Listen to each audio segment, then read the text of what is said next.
Is Catherine Goldie, and today I'm diving into the world of biofuels, specifically focusing on corn ethanol, a renewable fuel that is helping us reduce our reliance on fossil fuels. Ethanol is a type of biofuel made from plant materials, often used as a gasoline additive to reduce emissions. Corn ethanol, in particular, is a first-generation biofuel, meaning that it is produced from edible crops like corn. Let's explore how it's made, its current status, and its impacts. Biological source: how corn is grown. Here you can see a drawing I made of the process we're about to talk about. Corn or maize is grown in large agricultural fields, primarily in the United States.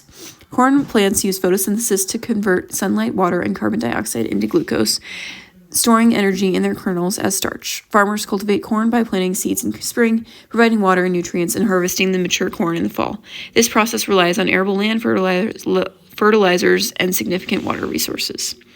The fuel production process. To produce ethanol, corn kernels are first harvested and ground into a fine powder. The powder is mixed with water and enzymes to break down the starch into simple sugars. Then yeast is added to perform fermentation, a process where sugars are converted into ethanol and carbon dioxide. After fermentation, the mixture is distilled to separate the ethanol, which is then blended with gasoline, often E10, and a 10% ethanol mix for use in vehicles. Development status. Corn ethanol is a well-established biofuel. Its production began scaling up in the 1970s, driven by oil crisis, and today it is widely available. In the U.S., about 97% of gasolines contains some ethanol, particularly from corn, thanks to mandates like the Renewable Fuel Standard, Department of Energy. However, advanced ethanol from non-food sources like corn stover is still in research and development phase due to technological challenges. Impact on carbon footprint. Corn ethanol impacts the carbon footprint in a nuanced way. During growth, corn plants absorb CO2 through photosynthesis, making ethanol combustion partially carbon neutral. However, the production process using fossil fuels for farming and fermentation releases CO2, offsetting some benefits. The EPA notes that ethanol can reduce greenhouse gas emissions by up to 20% compared to gasoline. Economic impact. Economically, corn ethanol supports rural communities by creating jobs, over 300,000 in the U.S. alone, through farming and ethanol plants. It also reduces reliance on imported oil, saving billions from foreign exchange. However, production costs are high, around $3,500 to $4,000 per kilowatt of energy, compared to $2,000 for coal. Public communication efforts.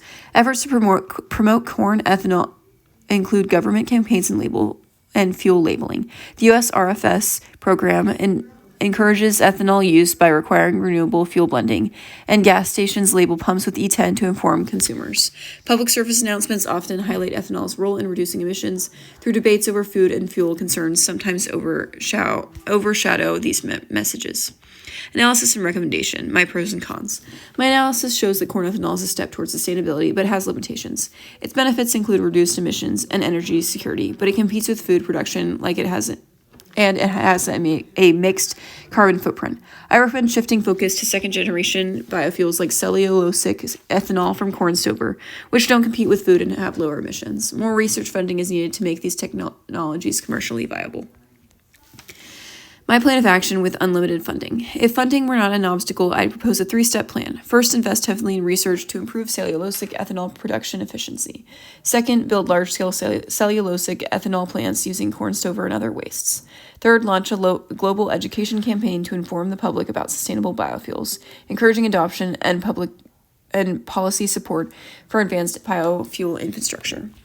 These are my citations. I've used data from the U.S. Department of Energy, the U.S. EPA, and government company, all permissible under Creative Commons licensing. Thanks for watching. Let's keep pushing for greener energy solutions.